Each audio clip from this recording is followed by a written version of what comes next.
UFL spring football fans, how you doing? Well, yesterday and Friday might have been boring, but today we got two pretty good games, especially the second one.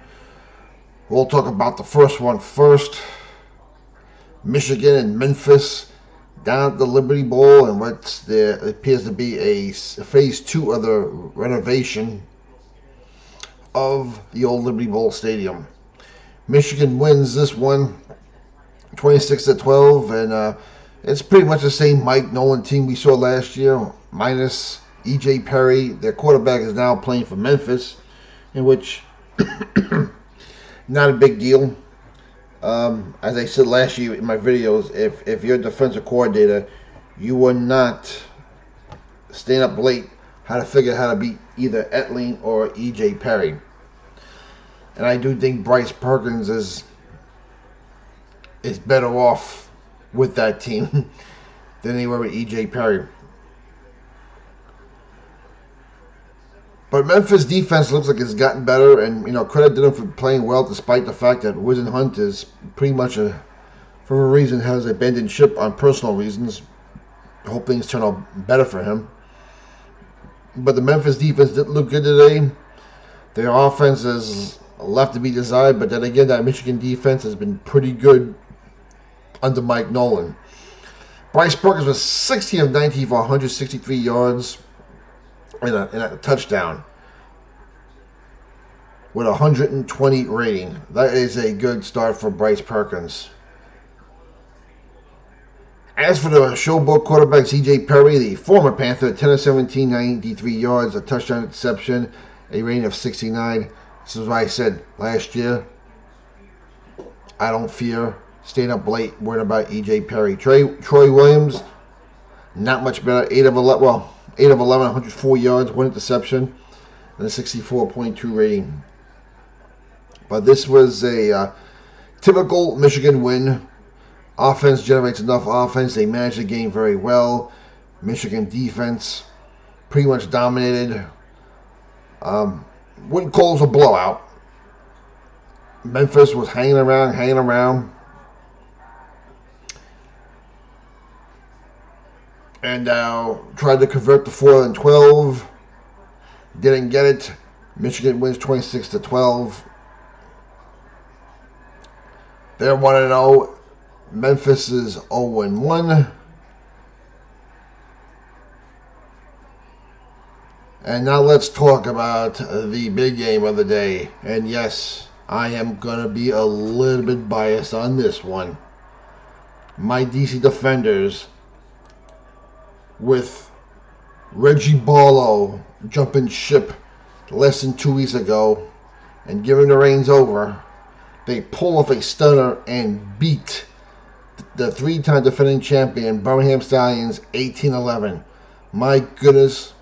Coming in this year, Skip Holt says he thought he had a better team than last year, and why not? He had his quarterback, Alex Magoo, back. But man, Alex Magoo had never faced, I don't believe, a Greg Williams defense before. And listen, coming into the season, there's no doubt the Defenders' defense was going to be good. They've had a good defense last year before. The question was, how would the revamped, brand new DC Defender offensive line do? How would Mike Abram do in his comeback from knee-ending surgery last year? And how would the new receiving corps for the Defenders do?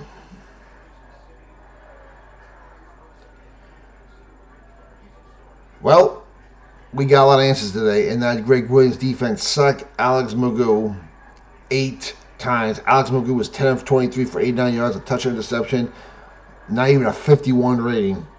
Jordan Talmu, once again, 17 of 37, 211 yards, a pick and interception.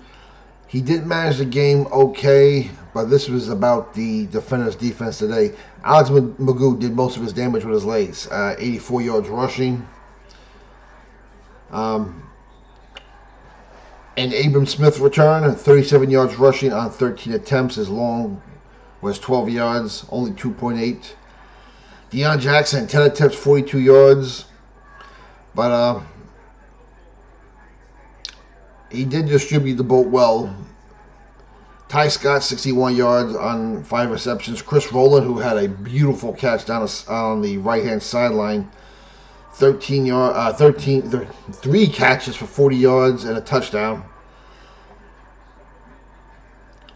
Cordell Powell, Javon Antonio, Jaden Mickens all contributed. But this was about one thing. This was about the Greg Williams defense. Several turnovers, interceptions, fumbles.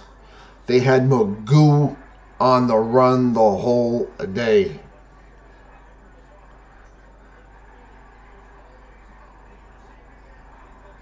And as a result, Birmingham has done something they haven't done since the relaunch of the USFL, the UFL. Lose an opening day game and lose a prior game this early in the season. I mean, what's this team's been like? What's this team's record like? I don't know, 29-4 the last 3 years, or 27-3 the last few years. They don't lose many games, and today the defenders come in at home in front of 12,000 people plus. The Beer Snake was there, and the defenders do the job today.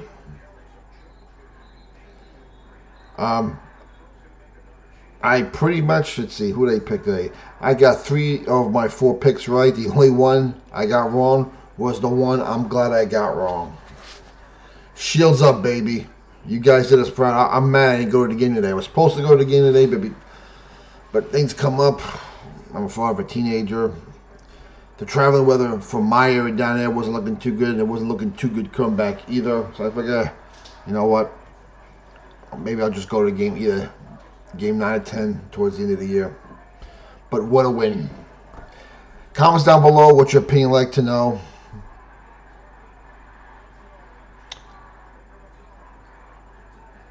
I'll have another video later about my observations about the entire weekend altogether. We'll get into that more. Tuesday we should have a release of the ratings, which should be interesting considering we're competing against the Sweet 16 and the Elite 8 this weekend, as well as the opening day of baseball.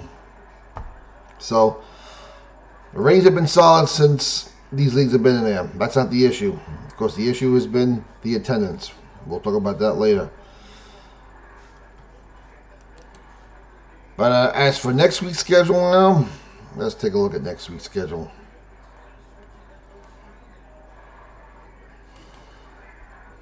I think we have 2 games on Sunday next week. Let's see. Friday night game will be Birmingham. St. Birmingham will be going to play at Ford Field against the Michigan Panthers, a team they beat last year in the conference championship.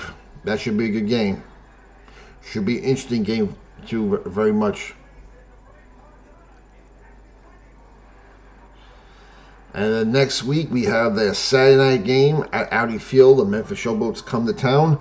And then the doubleheader is Sunday. Houston at Arlington, a noon game, 11 Central Time, which I'm not sure how I feel about that if I'm living in the Central Time Zone, but it is what it is. And of course, we have the late Sunday game at 6:30, San Antonio at St. Louis. So there's your rundown for this weekend coming up for week 2.